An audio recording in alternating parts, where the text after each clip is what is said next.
ప్రాణాలు అరచేతిలో పెట్టుకుని తాటి చెట్టు పైన గీత కార్మికుడు విలవిల్లాడిన ఘటన మహబూబాబాద్ జిల్లా కొరవి మండలం రాజోలు గ్రామంలో చోటు చేసుకుంది.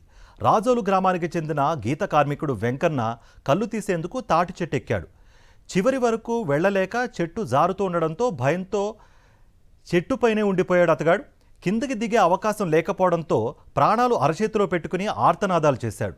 ఆయన కేకలు విన్న మిగతా గీత కార్మికులు, కూలీలు వెంకన్నను కాపాడే ప్రయత్నం చేశారు.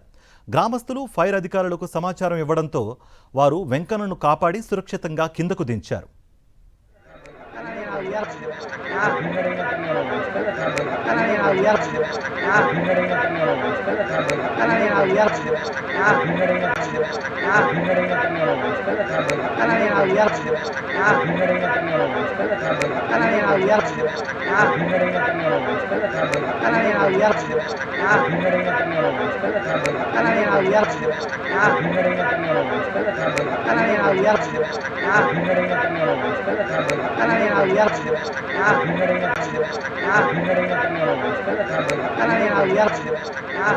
Karena